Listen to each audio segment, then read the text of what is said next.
Ya, selamat pagi semuanya, saudara-saudara yang kasih dalam Tuhan Yesus. Pagi. Saya ulang, selamat pagi untuk 5.000 orang yang ada di sini. Pagi. Oke, saya akan share slide. Kita hari ini akan masuk pada bagian kedua dari 3 topik dari Yohanes 14 ayat 6. Yesus berkata, "Akulah jalan dan kebenaran dan hidup." Minggu lalu kita sudah masuk pada akulah jalan, dan sekarang kita akan masuk dalam akulah kebenaran. Kita masih dalam tema besar setahun ini, yaitu Yesus tidak tergantikan.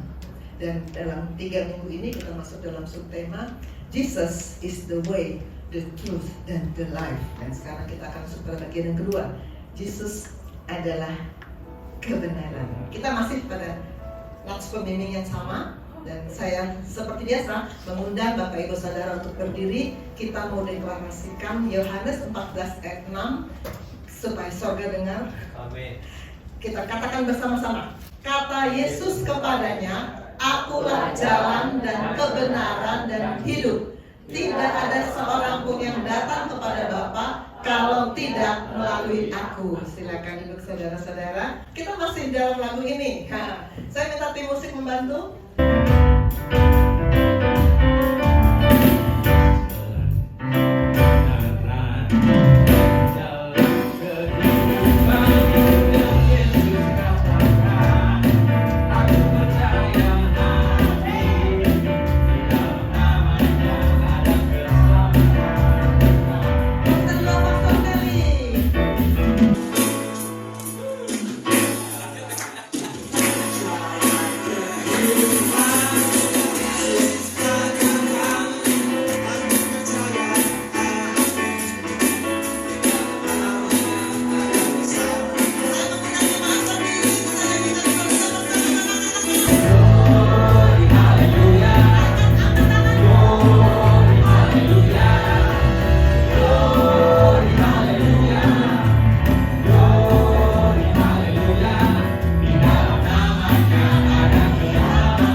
Sistematika memudahkan kita, what, why, how. Apa sih kebenaran itu? Orang banyak bertanya, yang benar yang mana sih? Bukan hanya dalam ranah rohani ya. Dalam saya dokter, setiap hari kan saya ketemu pasien. Pasien juga banyak bertanya tentang kebenaran yang terkait dengan penyakitnya. Dokter, yang benar yang mana? Saya dengar begini, saya dengar begitu. Yang benar yang mana? Hoax or fact? Hoax atau memang benar begitu? Ini contoh yang banyak pasien tanya. Kalau sakit ginjal, minumnya harus banyak atau harus sedikit? Pak, ini saya harus tanya sama Swesti dan sama Karisa nih ya. Di sini ada murid saya dari UKI. Nah, Karisa boleh berdiri biar dikenal oleh jemaat. Ini baru pertama kali hadir. Sekarang namanya Karisa, sekian bulan lagi Dokter Karisa. Silakan duduk. yang paling tahu jawabnya mereka berdua nih. Sakit ginjal mestinya minum banyak atau sedikit? Kalau kita punya ginjal sehat, pasti kita disarankan minum air putih minimal 2 liter sehari ya. Itu sudah di mana-mana kita baca itu. Kalau ginjal sehat. Tapi kalau ginjal sakit, pada tahap tertentu, kalau sakitnya sudah kita katakan terminal, end stage, maka dokter akan bilang jangan banyak minum. Bingung ya? Katanya banyak minum, ini kok jangan banyak minum. Yang benar yang mana? Kalau ginjal sudah terminal, biasanya pipisnya dikit, bahkan nggak pipis. Ada banyak pasien saya yang sudah rutin cuci darah, udah nggak pernah pipis lagi. Nah kalau seperti itu, memang nggak boleh minum banyak, hanya boleh minum 500 cc per hari. Beda ya, jadi kalau pasien bertanya, kita sekarang bisa bantu jawab. Yang juga sering tanya, hoax or fact? Nasi kemarin, kalau saya penderita diabetes, nasi kemarin itu katanya mesti makan nasi kemarin supaya nasi kemarin gulanya turun. Benar nggak sih? Benar nggak sih? Yang benar yang mana? Yang benar mau nasi kemarin, mau nasi sekarang, mau nasi besok sama. Indeks glikemik nasi putih itu sekitar 70. Lumayan tinggi, makanya kita nasi putih jangan terlalu banyak. Tapi yang lebih bagus indeks glikemiknya adalah nasi merah. Nasi merah sekitar 54-55. Lebih bagus. Lebih bagus lagi sebetulnya shirataki ya, shirataki beras porang. Ini berasnya Pastor Cakra nih. Lebih bagus lagi ya. Nah, jadi ini hoax atau fact sih? Pasien perlu tahu. Kalau kena DBD, apakah benar mesti minum ramuan? Banyak pasien kalau sudah kena DBD, di mejanya pasti ada botol berisi ramuan jus jambu. Yang di sini ada resep saya ada di Google ya. Jus jambu, dikasih garam, dikasih daun jambu, dikasih madu. Benar nggak sih itu membantu meningkatkan trombosit? Pasien selalu tanya, dokter apa saya mesti minum ini? Saya bilang gini, mau minum jus jambu tuh minuman sehat loh. Jus jambu tuh banyak vitamin C-nya. Minuman sehat, jadi nggak dilarang dong, nggak dilarang. Tapi mau minum itu atau tidak, trombosit itu akan naik sendiri. Sesudah 6 hari, 7 hari dia turun, dia akan naik sendiri karena penyakit virus memang akan berhenti sendiri pada saatnya. Nah itu kita perlu beritahu ke pasien, kita perlu beritahu kebenaran di bidang medis. Biar pasien jangan salah paham, sehingga tidak terikut-ikut kata tetangga. Ini di bidang medis. Nah, di Google kan banyak sekali petunjuk-petunjuk yang nggak benar, yang nggak jelas, supaya kita bisa tahu yang benar itu yang mana. Dalam etika moral sehari-hari, boleh atau enggak sih? Benar atau salah enggak sih? Nyanyi-nyanyi karaoke itu dosa nggak sih? Salah nggak sih? Benar nggak sih? Dulu waktu saya masih baru jemaat baru di sini kan, Pastor Yosef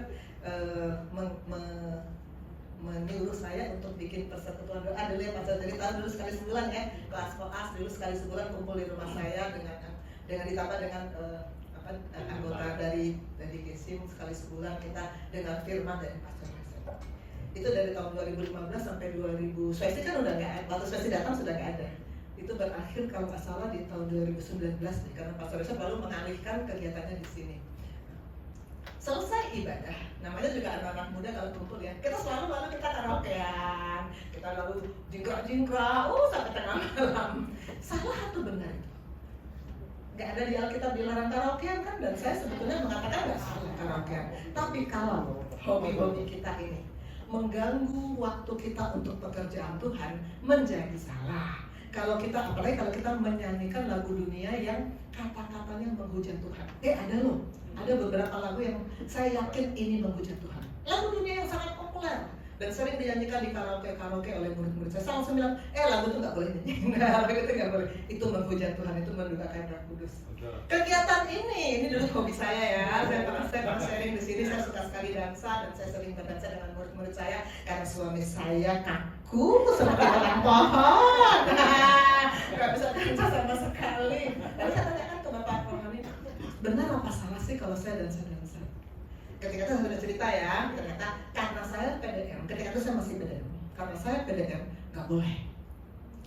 Jadi akhirnya saya sekarang nggak pernah lagi dan sama orang lain. Kalau terpaksa ya kembali dengan sebisanya.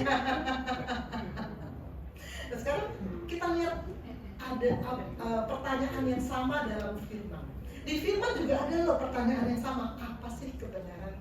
Kalau kita lihat tokoh ini, ketebak nggak ini tokoh siapa? Ada orang yang pakai baju kebesaran, ini memang pejabat nih, ini pejabat, dan dia cuci tangan. Saya yakin ini cuci tangannya bukan cuci tangan hand hygiene yang waktu zaman COVID ya, 6 langkah cuci tangan, dia promosi, enggak ya, bukan. Ini bukan cuci tangan hand hygiene. Ini cuci tangan dia mau menyatakan, aku nggak ikut-ikutan di sini, gitu ya. Siapa ini? Guru sekolah minggu pasti tahu. Ini adalah Bapak Pontius Pilatus. Di Yohanes 18 ayat 38, kata Pilatus kepadanya, apakah kebenaran itu? Itu dipertanyakan dalam Alkitab. Apakah kebenaran itu? Kita baca bersama ya, seperti biasa. Saya selalu ajak kita bersalut-salutan supaya nggak ngantuk. Saya akan baca bagian yang genap, Bapak Ibu Saudara baca bagian yang ganjil. Saya mulai dari ayat 28. Maka mereka membawa Yesus dari Kayafas ke gedung pengadilan. Ketika itu hari masih pagi. Mereka sendiri tidak masuk ke gedung pengadilan itu supaya jangan menajiskan diri, sebab mereka hendak makan Paskah. Sebab itu Pilatus keluar mendapatkan mereka dan berkata, apakah kebenaran kamu terhadap orang ini? Jawab mereka kepadanya, jika ia bukan seorang penjahat, kami tidak menyerahkannya kepadamu. Kata Pilatus kepada mereka, ambillah dia dan ambillah dia menurut Tauratmu. Kata orang-orang Yahudi, kami tidak demikian hendaknya supaya genaplah firman Yesus yang dikatakannya untuk menyatakan bagaimana caranya ia akan mati.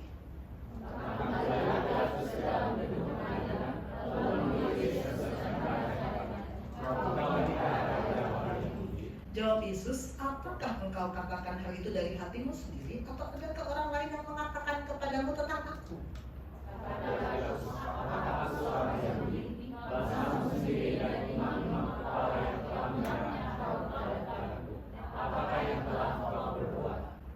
Jawab Yesus, kerajaanku bukan dari dunia ini.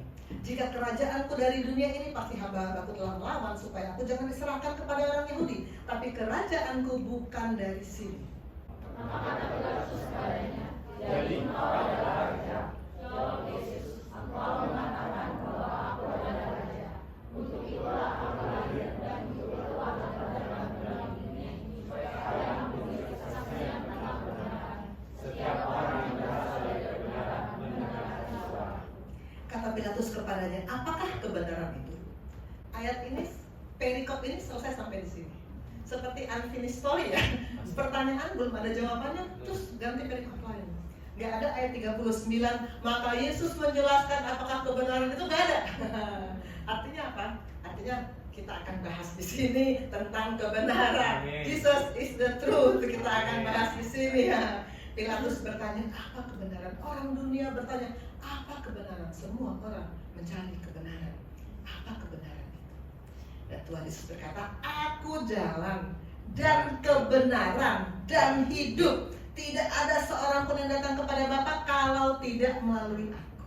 Banyak jalan ke Roma, banyak kata banyak jalan ke Roma, tapi jalan ke surga hanya satu, melalui Yesus. Amin. Ya, Jesus, the truth. Masih di ayat 37. Ayat 37 ini memang saya kira inti dari perikop ini. Tuhan Yesus berkata, untuk itulah aku datang ke dalam dunia ini, supaya aku memberi kesaksian tentang kebenaran. Tujuan Tuhan datang ke dunia, Tuhan jelaskan di sini. Supaya aku memberi kesaksian tentang kebenaran. Sekian tahun yang lalu dalam acara perayaan Natal, bukan di sini, di perayaan Natal rumah sakit. WL-nya bilang gini, Tuhan Yesus datang jauh-jauh dari surga hanya untuk menebus kita, saudara-saudara. Saya katakan benar. Hanya Tuhan Yesus datang untuk menebus kita, benar. Tapi bukan cuma itu kan. Bukan hanya untuk menebus kita, karena dia datang untuk memberi kesaksian tentang kebenaran. Amin. Itu yang lebih penting. Kalau hanya untuk menebus, kalau kita hanya perlu ditebus supaya masuk surga, maka Pastor Ria sering bilang gini, saat kita terima Yesus, kita kan sudah pasti masuk surga. Kenapa nggak langsung dipanggil aja? Kalau kita tujuannya hanya untuk ditebus, selesai terima Yesus, naik dong kita ya, sudah bersatu dengan Allah Bapa sudah. Terus sekarang kita masih di sini apa? Ada tujuan Yesus, ada tujuan Allah Bapa dalam hidup kita. Mau tahu kebenaran? Karena Yesus berkata, untuk itu aku datang, untuk memberi kesaksian tentang kebenaran. Maka kalau kita mau tahu kebenaran, kita harus ikut Yesus. Follow me, follow me. Ini pernah saya sharingkan sekian tahun yang lalu, Lukas 9 ayat 23. Katanya kepada mereka, setiap orang yang mau mengikut aku, ia harus apa? Menyangkal dirinya, memikul salibnya setiap hari, dan mengikut aku. Menyangkal diri. Saya pernah cerita tentang menyangkal diri waktu saya mau visit. Saya mau visit, seorang perawat mendampingi, dokter di ruangan ini pasiennya ada segini, ada 15 kalau nggak salah. Kita keliling bukan satu demi satu, keliling selesai. Begitu sudah selesai keliling dan pasien duduk, perawatnya bilang gini, dokter tadi saya bawa buku yang salah, pasiennya bukan yang itu. Ini daftar sebenarnya. Jadi kita sekarang mulai lagi dari awal. Wow, kalau ketika itu saya bilang, kalau waktu itu saya mengikuti hati saya kan, saya bilang gini, lo kira gue siapa gitu ya? Lo kira gue siapa? Gue ini dokter konsulen, lo enak aja gitu ya. Kalau saya mengikuti hati saya menaruh saya pada posisi saya akan marah. Dan mungkin saya nggak mau visit, mungkin karena dokter-dokter umumnya kan gitu ya, kalau nggak sesuai dengan apa yang seharusnya marah gitu ya. Tapi saya berpikir ketika itu, walaupun ini bukan pelayanan, tapi ini apapun yang kita kerjakan adalah seperti Tuhan. Lalu saya bilang gini, kalau saya marah dan saya ngomel apalah, maka berarti saya memposisikan saya sebagai dokter konsumen. Sedangkan firman berkata menyangkal diri. Saya disuruh menyangkal diri. Saya harus katakan begini, saya bukan dokter konsulen saat ini. Saya hamba Tuhan. Tuhan suruh saya melayani pasien. Saya datang ke pasien untuk menolong dia, mengalirkan kasih Tuhan untuk dia. Maka saya nggak boleh memposisikan saya sebagai dokter konsulen. Ya, menyangkal diri. Saya juga pernah cerita kalau saya Zoom dengan koas. Setiap ada koas masuk di PD Koja, selalu saya ada pelayanan pribadi Zoom. Berkali-kali saya alami, saya sudah masuk, koasnya belum. Kalau dosen masuk duluan, koas belum datang, pasti saya guru loh gitu ya. Hei, ini anak cari masalahnya anak. Gampang sekali loh menjatuhkan murid, gampang banget. Saya sudah masuk, mana dia? Menunggu 5 menit, pernah saya menunggu 10 menit, bahkan pernah saya menunggu 30 menit baru anak itu masuk. Kalau saat itu saya taruh posisi saya sebagai dokter konsulen, habis tuh anak, betul. Karena ya nggak nurut sama guru kan, gampang sekali menjatuhkan murid. Tapi saya bilang saya harus menyangkal diri. Saya saat ini bukan dokter konsulen, saya saat ini hamba Tuhan. Hamba punya hak apa? Punya hak marah? Nggak ada hamba yang punya hak marah. Hamba hanya bisa tunduk taat. Tuhan suruh saya sampaikan firman kok. Tuhan bukan nyuruh saya marah. Tuhan suruh saya sampaikan firman. Saya tunggu anak itu datang, saya sampaikan firman. Puji Tuhan. Dengan cara seperti itu selalu ada yang dimenangkan bagi Tuhan. Kita harus menyangkal diri, memikul salib setiap hari, baru ikut Tuhan. Itu yang namanya ikut Tuhan. Bukan sekedar, oh Tuhan kita ikut jalan gitu ya, kebenaran dan jalan. Ya, kita harus menyangkal diri, memikul salib setiap hari, mengikut Dia. Amin.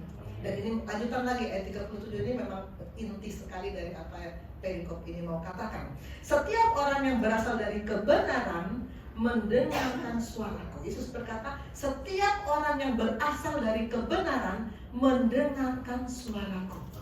Apakah kita berasal dari dunia atau berasal dari kebenaran? Kalau kita berasal dari kebenaran, harus ada buktinya dong. Buktinya apa? Kita mendengarkan firman. Amin. Dengarkan firman. Ayat 14 Tuhan Yesus berkata, mereka bukan dari dunia sama seperti aku bukan dari dunia. Kita bukan dari dunia, kita berasal dari kebenaran, maka kita mendengarkan firman.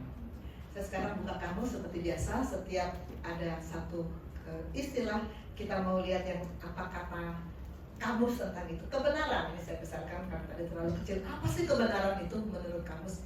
Keadaan yang cocok dengan keadaan yang sesungguhnya. Yang sesungguhnya apa sih? Banyak yang kita nggak tahu kan?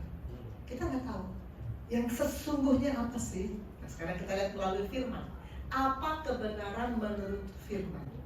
Menurut firman ini semua kita sudah tahu. Ini Yohanes 17 ayat 17 ini sudah didengung-dengungkan oleh semua hamba Tuhan yang berdiri di sini. Pastor Jerry juga, Pak Papi juga sudah sering mengutip Yohanes 17 ayat 17. Kuduskan mereka dalam kebenaran, firman-Mu adalah kebenaran. Kebenaran itu firman. Jadi kalau kita tidak mendapat firman tiap-tiap hari, tidak datang perkataan Kristus tiap-tiap hari, kita nggak tahu kebenaran, nggak tahu. Yohanes 1 ayat 1. Pada mulanya adalah firman, firman itu bersama-sama dengan Allah, dan firman itu adalah Allah. Firman itu adalah Allah. Saya beberapa waktu yang lalu di saat sedang praktek di coaching, pasien mengeluh. Selalu pasien kan mengeluhnya begitu. Saya takut dengan penyakit saya, dokter. Saya ini bagaimana gitu-gitu ya. Saya bilang, apakah ibu baca firman tiap hari? Ya enggak. Jarang sekali orang yang bilang, ya saya baca firman tiap hari. Jarang sekali. Ya enggak. Dan ibu, kalau ibu bilang ibu jalan bersama-sama dengan Tuhan, tapi ibu tidak baca firman, maka ibu jalan dengan Tuhan yang mana tuh? Karena firman Tuhan berkata, Yohanes 1 ayat 1 berkata, pada mulanya adalah firman, firman itu bersama-sama dengan Allah, dan firman itu adalah Allah. Langsung pasiennya bilang, dokter tolong catat ayatnya. Catat ayatnya dokter. Dia udah lalu catat baik-baik, dia simpan baik-baik. Dan saya doakan dia supaya dia tiap hari bertemu dengan Allah, firman itu sendiri. Amin. Firman itu adalah Allah sendiri. Kalau kita katakan saya bersama-sama dengan Allah, tapi tidak bersama-sama dengan firman, Allah mana yang sama-sama dengan kita? Kita baca Yohanes 17. Ini doa Yesus untuk murid-muridnya. Ini sering dikhotbahkan dan sangat banyak hal yang kita mau belajar dari sini. Seperti biasa bersaut-sautan, saya ayat yang ganjil, Bapak Ibu Saudara ayat yang genap. Dan aku tidak ada lagi dalam dunia, tapi mereka masih ada dalam dunia. Aku datang kepadamu. Ya Bapa yang kudus, peliharalah mereka dalam namaku, yaitu nama yang telah Engkau berikan kepadaku, supaya mereka menjadi satu sama seperti kita. Selama aku bersama mereka, aku memelihara mereka dalam namamu, yaitu namamu yang telah Engkau berikan kepadaku. Aku telah menjaga mereka, dan tidak ada seorang pun dari mereka yang binasa, selain daripada dia yang telah ditentukan untuk binasa, supaya genaplah yang tertulis dalam kitab suci. Tapi sekarang aku datang kepadamu dan aku mengatakan semuanya ini sementara aku masih ada di dalam dunia, supaya penuhlah sukacitaku dalam diri mereka. Aku telah memberikan firman-Mu kepada mereka, dan dunia membenci mereka, karena mereka bukan dari dunia, sama seperti aku bukan dari dunia. Aku tidak meminta supaya Engkau mengambil mereka dari dunia, tapi supaya Engkau melindungi mereka daripada yang jahat. Mereka bukan dari dunia, sama seperti aku bukan dari dunia. Kuduskanlah mereka dalam kebenaran, firman-Mu adalah kebenaran. Sama seperti Engkau telah mengutus aku dalam dunia, demikian pula aku telah mengutus mereka dalam dunia. Dan aku menguduskan diriku bagi mereka, supaya mereka pun dikuduskan dalam kebenaran. Ya, ini doa Yesus untuk murid-murid, dan ini perikop ini menjelang Yesus diserahkan. Jadi ini mau masuk di klimaks dari pekerjaan Yesus selama dia di dunia. Ada beberapa hal yang saya dapat ketika saya merenungkan perikop ini. Pertama, Tuhan menginginkan unity. Tuhan menginginkan kita menyatu. Ingat khotbah Pastor Cakra beberapa minggu yang lalu tentang unity. Tuhan mau kita bersatu, dan bukan hanya sesama kita, tapi juga kesatuan dengan Allah. Tuhan gak mau kita terbagi-bagi sektor ini, sektor itu, aliran ini, aliran itu, Kristen ini, Kristen itu. Tidak, Tuhan mau Yohanes 17 ayat 11 supaya mereka menjadi satu. Di Wahyu 21 ayat 3, lalu aku mendengar suara yang nyaring dari tahta itu berkata, lihat, kemah Allah ada di tengah-tengah manusia. Ia akan diam bersama-sama dengan mereka. Mereka akan menjadi umatnya dan ia akan menjadi Allah mereka.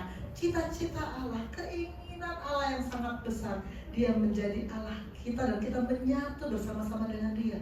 Tidak ada perbedaan aliran-aliran, tidak ada. Makanya saya kalau dengan koas, saya nggak pernah tanya, kamu Protestan, apa Katolik, atau Baptis, atau Metodis, atau Karismatik, nggak pernah saya tanya. Yang penting kamu Tuhannya Yesus bukan? Kalau Tuhannya Yesus, maka kita sama. Mari kita menjadi satu. Kita semua yang punya Yesus sebagai Tuhan. Tuhan mau kita menjadi satu, unity. Dan dia akan diam di tengah-tengah kita. Kedua, ada pemeliharaan Allah dari doa Yesus ini. Ia berkata dalam ayat 12, selama aku bersama mereka, aku memelihara mereka. Kita dipelihara. Apapun masalah kita, yakinlah kita dipelihara. Selama apa? Selama kita bersama-sama dengan Yesus. Selama kita bersama-sama dengan Yesus, Yesus akan terus memelihara kita. Amin. Ketiga, di ayat 12 ada kalimat supaya genaplah yang tertulis dalam kitab suci. Supaya genaplah yang tertulis. Saya merenungkan dan saya mempelajari banyak ayat yang ada tulisan supaya genaplah. Supaya genaplah di Matius 4, Matius 12, Matius 21, Yohanes 19, Yohanes 8, banyak tulisan supaya genaplah. Artinya apa? Tuhan Yesus memang mau menggenapi firman. Tuhan Yesus memang selalu menggenapi firman dan dia juga mau kita menggenapi firman supaya genaplah, supaya genaplah.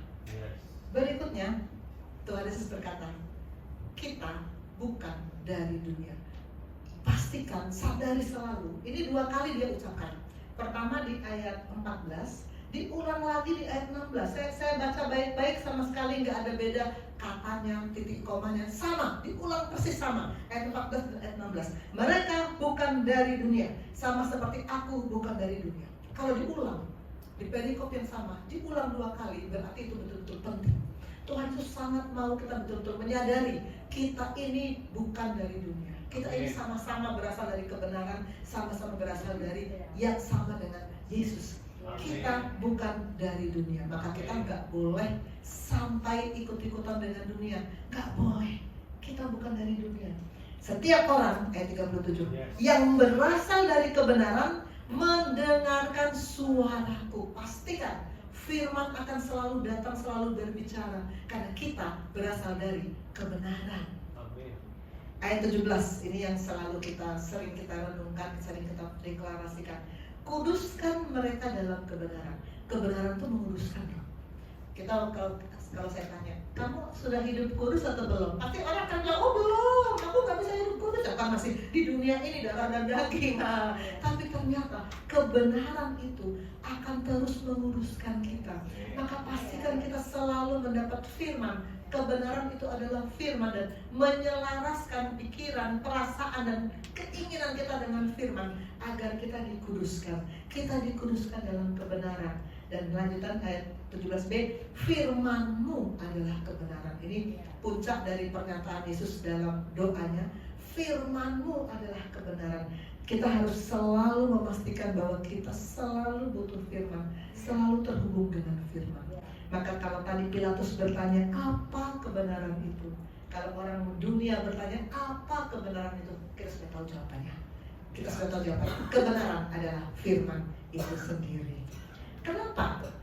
Kenapa sih kita butuh untuk tahu kebenaran? Kalau tadi dalam ranah medis, kalau sampai salah mengambil keputusan, kalau sampai salah menentukan tindakan, seperti gagal ginjal, minum banyak. Saya sudah bilang, kalau gagal ginjal, pipis akan sedikit, maka minum nggak boleh banyak. Kalau tetap minum banyak, akan bengkak, kaki akan bengkak seperti di foto ini. Paru-paru akan sesak. Belum lama saya punya pasien yang dirawat di rumah sakit tempat saya bekerja, tiba-tiba sesak berat. Ternyata dia semalamnya minum banyak karena dia merasa, dia kan pasien selalu suka menggunakan pikirannya sendiri ya. Dia merasa saya lemas, berarti saya kekurangan cairan. Dia menyimpulkan sendiri, saya minum banyak, paginya langsung dia sesak berat. Kalau kita tidak tahu kebenaran, kita akan mengalami hal-hal yang merugikan diri kita. Ini di ranah medis. Kalau kita tidak tahu apa yang bikin gula tinggi, kalau tetangga bilang ya bikin gula tinggi itu nasi panas, jadi makan harus nasi kemarin. Kalau kita nggak tahu, kita akan tersiksa dengan makan nasi kemarin, tapi gula tetap tinggi ya. Yang bikin gula tinggi itu adalah kue, semua yang manis-manis, minuman yang manis-manis. Itu yang bikin gula tinggi dan akan membuat kerusakan ginjal, kerusakan jantung, stroke, dan penyakit-penyakit yang bisa merenggut jiwa. Kita harus tahu kebenaran di bidang medis supaya kita tidak mengalami kerugian di fisik kita. Juga kebenaran dalam etika moral. Apakah tadi saya katakan saya lama merenungkan nyanyi-nyanyi seperti ini, karaoke seperti ini. Tidak salah sih, tidak salah. Tapi kalau sampai ini mengurangi waktu kita untuk Tuhan, apalagi kalau kita sampai menyanyikan lagu-lagu yang mendukakan hati Tuhan, ini jadi salah. Akan ada potensi-potensi yang bikin kita menjadi dosa. Tuhan bilang sama Kain, dosa sudah mengintip ya, dosa sudah mengintip ya di depan pintu ya, tapi kamu harus berkuasa atasnya. Berkuasa gak Kain sama dosa? Enggak, tetap juga dia bunuh Habel ya. Dosa sudah mengintip, hati-hati. Jangan mempersulit kita sendiri dengan hobi-hobi yang membuat kita tidak bisa sungguh-sungguh dengan Tuhan. Amin. Kita harus mengetahui kebenaran. Kita harus mengetahui supaya kita tidak mengalami kerugian baik di fisik kita, baik di moral, mental kita, maupun dalam roh kita. Yohanes 8 ayat 32 berkata, mengetahui kebenaran dan kebenaran itu akan memerdekakan kamu. Sekarang bulan Juli ya, sebulan lagi kita akan menghadapi masa-masa perayaan-perayaan ya, perayaan kemerdekaan ya. Kebenaran itu akan memerdekakan kita. Kita baca Yohanes 8 30 sampai 36. Kita terus baca firman karena kita butuh firman. Saya akan baca ayat yang genap, Bapak Ibu Saudara baca ayat yang ganjil. Setelah Yesus mengatakan semuanya itu, banyak orang percaya kepadanya.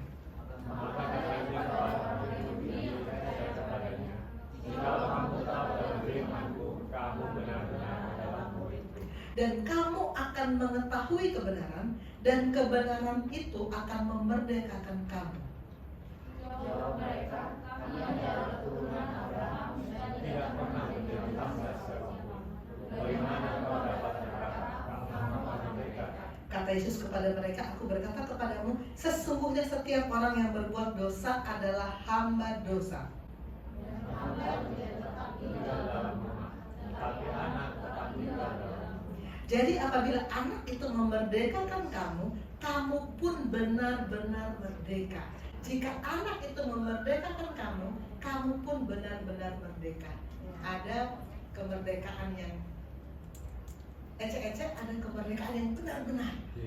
Dari pembacaan ini, apa yang saya dapat? Pertama, kita harus respon dengan firman. Di ayat 30, setelah Yesus mengatakan semuanya itu, banyak orang percaya kepadanya. Respon, percaya. Dan jangan lupa, percaya itu bukan hanya percaya tahu ya, tapi percaya mempercayakan diri. Ini slide-nya Pastor Jerry sekian minggu yang lalu. Kalau hanya percaya, kita sama sama setan. Ya, Korintus 19.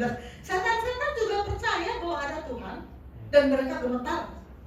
Banyak orang malah udah dengar Tuhan tetap gak gemetar, tetap maju terus dengan Tuhan bertanya.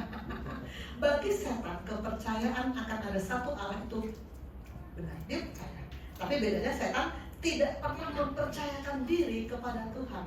Kalau kita hanya percaya, tapi tidak pernah mempercayakan hidup kita kepada Tuhan, sama dong. Sama dong dengan yang bertanduk berekor.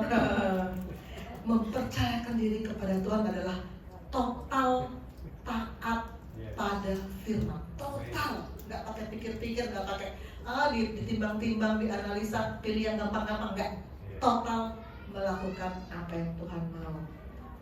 Yang kedua, di perikop yang tadi baru kita baca. Tuhan mau kita tetap dalam firman. Di ayat 31.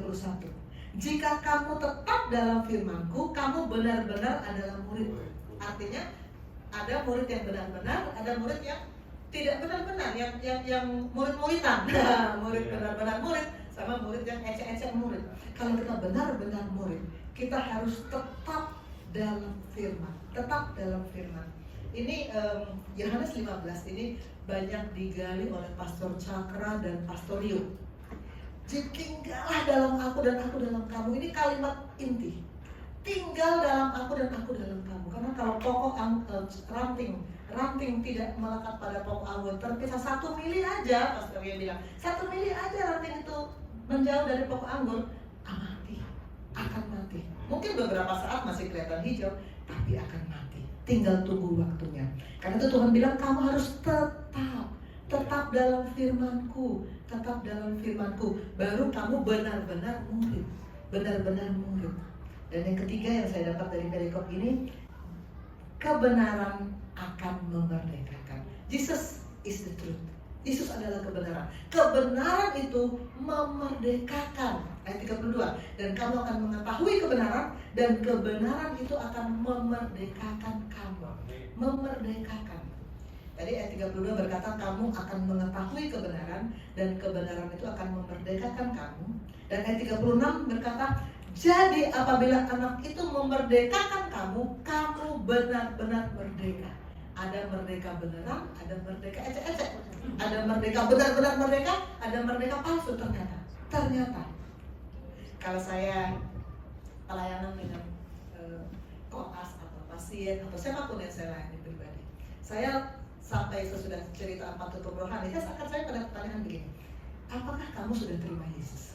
Hampir semua jawabnya sudah, dokter. Waktu saya CD, waktu saya baptis, waktu saya KKR, saya berdiri terima Yesus. Hampir semua jawabnya sudah.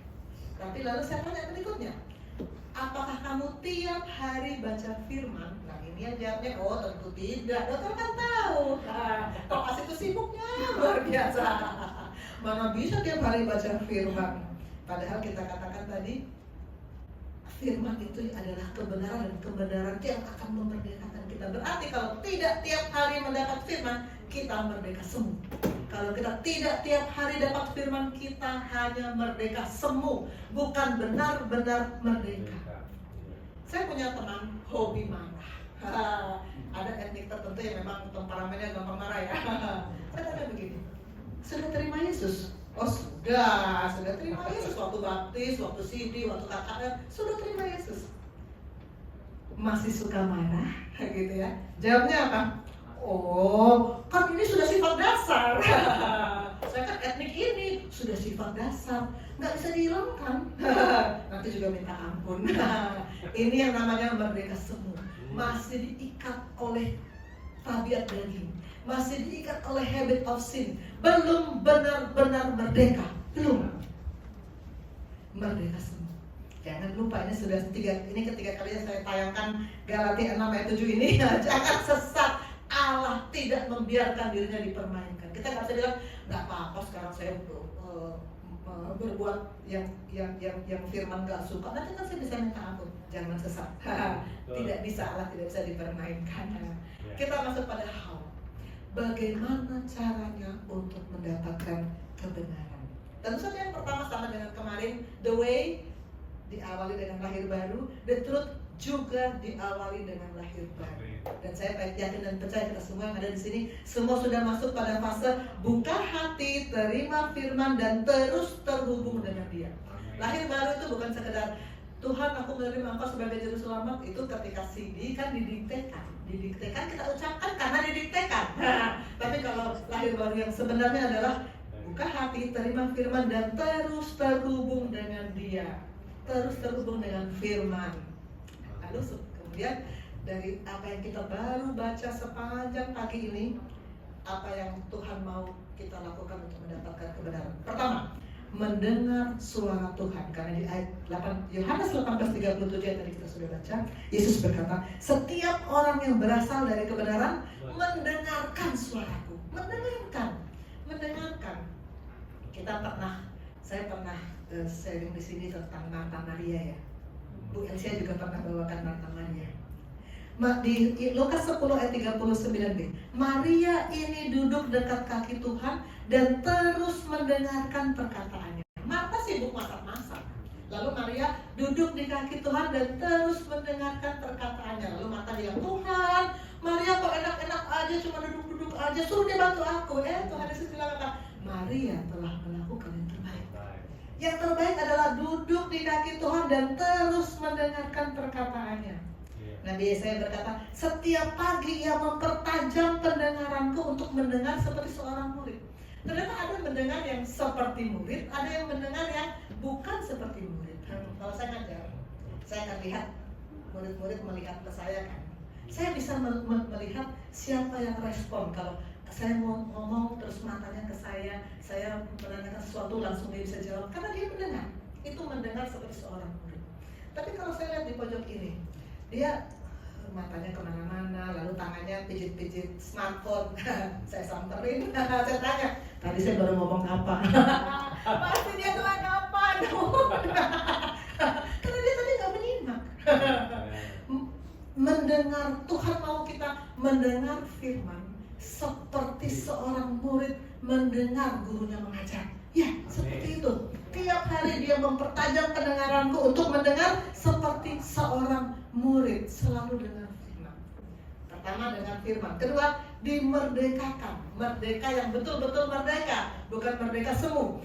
Yohanes 8:36. Jadi apabila anak itu memerdekakan kamu, kamu pun benar-benar merdeka.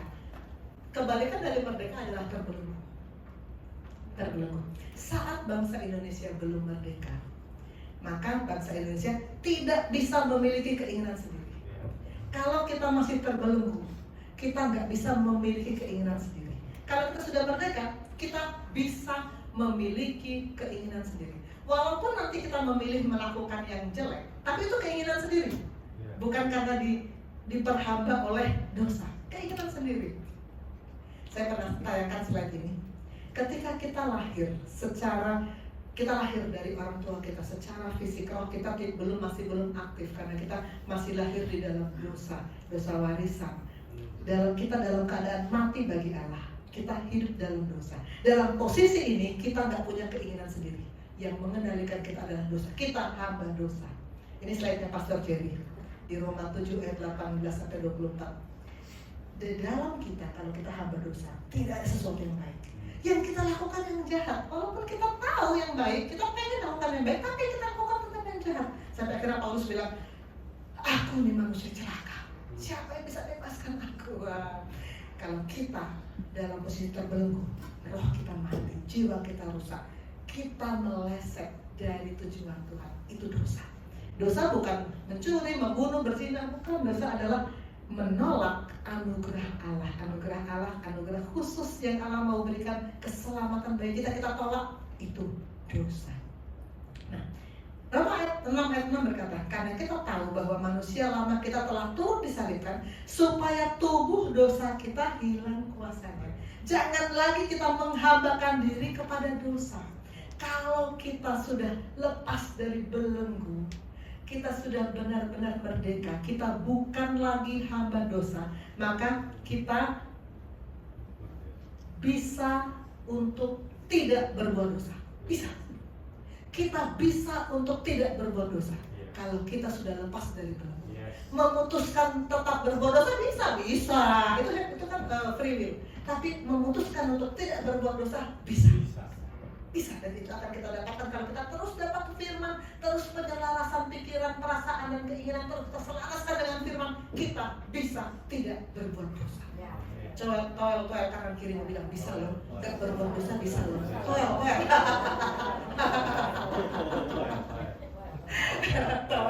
Yang ketiga, sekarang sudah nggak pandemi jadi udah boleh toel. Dulu nggak boleh.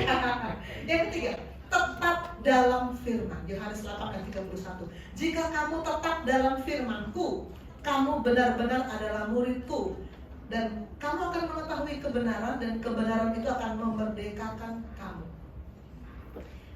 Kamu benar-benar adalah murid-Ku kalau kamu tetap dalam firman-Mu. Jadi bukan hanya merdeka yang ada benar-benar merdeka.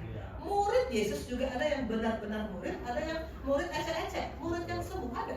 Kalau ditanya, kamu murid Yesus? Oh iya dokter, saya murid Yesus. Nah, tiap hari dapat firman, oh itu mah belum, saya masih sibuk dengan dunia. Kita benar-benar sorga mengakui kita murid Yesus kalau kita tetap di dalam firman, tetap di dalam firman. Ini contoh dari Pastor Yo. Kalau terkoneksi terus seperti smartphone ini bisa terkoneksi dengan power, terhubung, maka smartphone ini bisa berfungsi. Kalau smartphone ini tidak bisa lagi terhubung dengan power, mungkin beberapa jam masih berfungsi, tapi kemudian mati, nggak ada lagi gunanya, cuma kotak begitu aja, nggak ada lagi gunanya kalau tidak terhubung. Saya sudah beberapa kali menampilkan slide ini. Terhubung itu seperti inhale dan exhale. Kalau kita exhale, kita menyampaikan doa kepada Tuhan. Kalau kita inhale, kita mendapatkan firman Tuhan, mendapatkan perkataan Kristus. Saya kalau pelajar dengan koas-koas mau belajar tentang memeriksa pasien, kan kalau meraba hati, pasien disuruh napas, tarik napas dalam, lalu raba hati, gitu ya. Itu pelajaran untuk koas-koas. Tarik napas dalam, lalu raba hati. Terus saya selalu bilang gini, jangan lupa suruh dia napas lagi ya. Nanti dia tarik napas dalam dan dia nggak napas, nggak buang napas, biru dia. Harus selalu inhale, exhale, harus selalu terus-menerus. Kalau berhenti di salah satu titik, biru. Begitu juga pernapasan rohani. Doa dan firman harus terus-menerus sama-sama datang. Banyak orang menyangka kalau saya rajin berdoa, saya sudah di dalam Tuhan. Nggak cukup. Harus ada firman yang datang. Itu pernapasan rohani, itu abiding in Christ. Amin. Yang keempat, hidup menggenapi firman. Hidup menggenapi firman. Tadi sudah saya tampilkan bahwa ada banyak ayat yang mengatakan supaya genaplah, supaya genaplah, supaya genaplah. Tadi kita baca Yohanes 17 di ayat 12 paling akhir, supaya genaplah yang tertulis dalam kitab suci. Kita baca Yohanes 18 di ayat 32 awal. Demikian hendaknya supaya genaplah firman Yesus. Tuhan Yesus selalu menggenapi firman. Tuhan Yesus selalu menggenapi firman.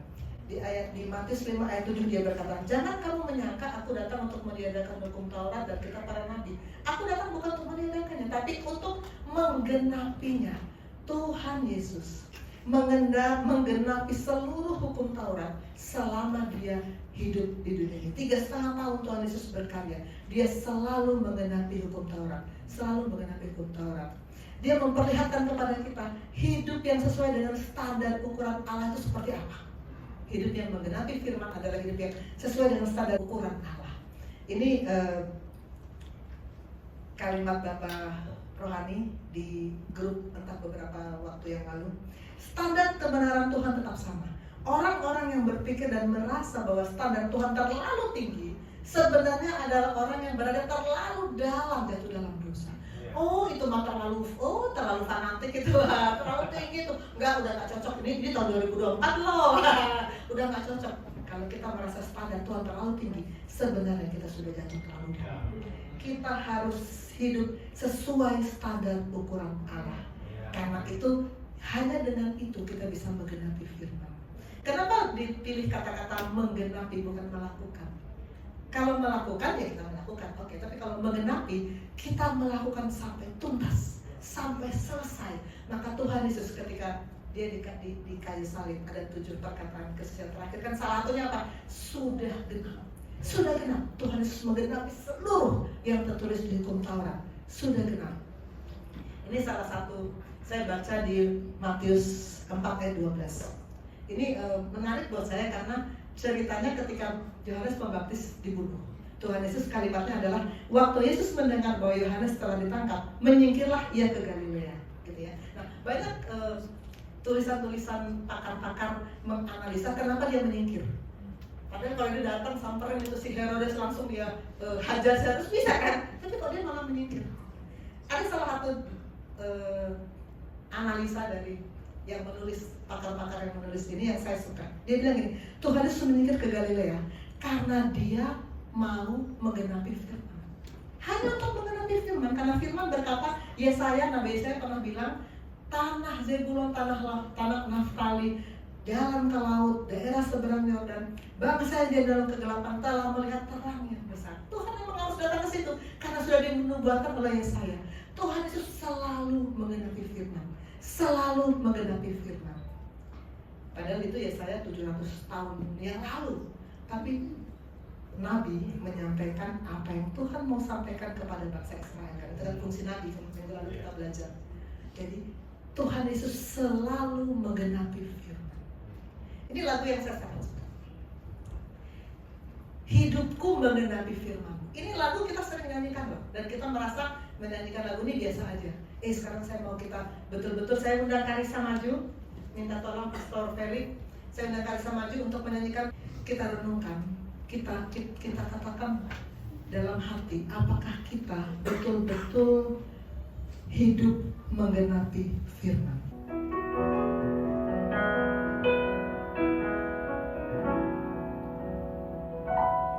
Hidupku menggenapi firman-Mu, tanda mujizat sertai tiap langkahku. Kau bersamaku di dalamku, jadi bukti kebesaran-Mu. Kalau kita nyanyikan lagu ini, pastikan kita memang menggenapi firman. Karena kalau kita ngomong ini, surga dengar. Dan itu kalau kita menggenapi firman, setiap langkah kita akan menghadirkan mujizat demi mujizat. Setiap langkah kita, ini janji Tuhan. Setiap langkah kita menghadirkan mujizat. Dan kita akan katakan, Tuhan bersama-sama dengan aku, berjalan bersama-sama dengan aku.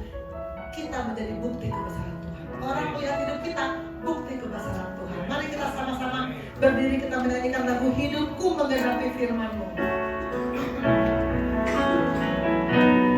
Hidupku menggenapi firman-Mu, Tanda mujizat, tanda mujizat sertai tiap langkahku. Kau bersamaku. Kau bersamaku di dalamku, jadi bukti kebesaran-Mu. Katakan, Tuhan Kau sempurna.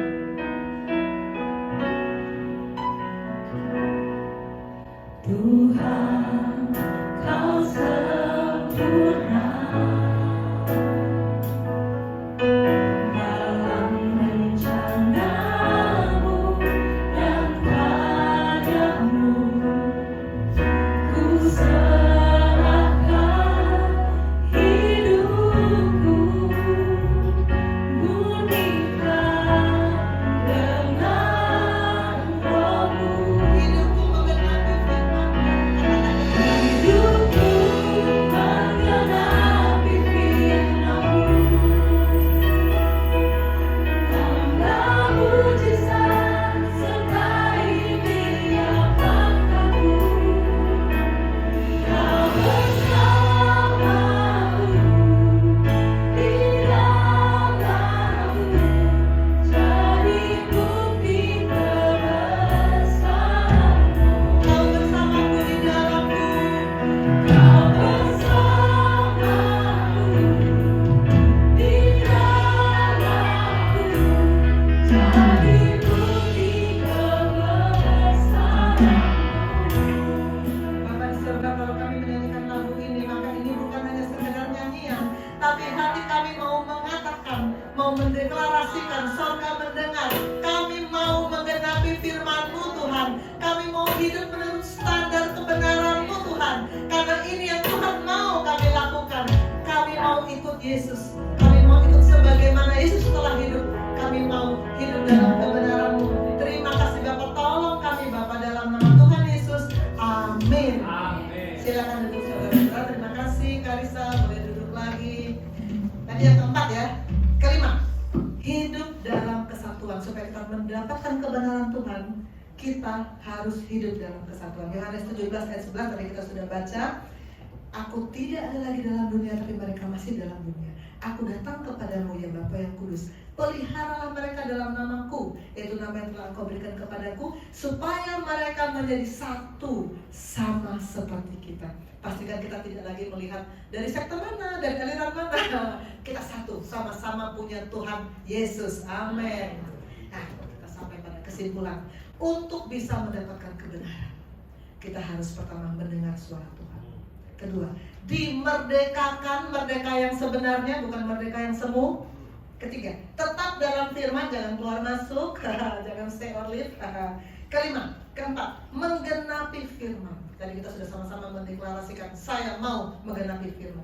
Pastikan kita menggenapi firman. Dan kelima, kita hidup dalam satu kesatuan. Mari kita berdoa.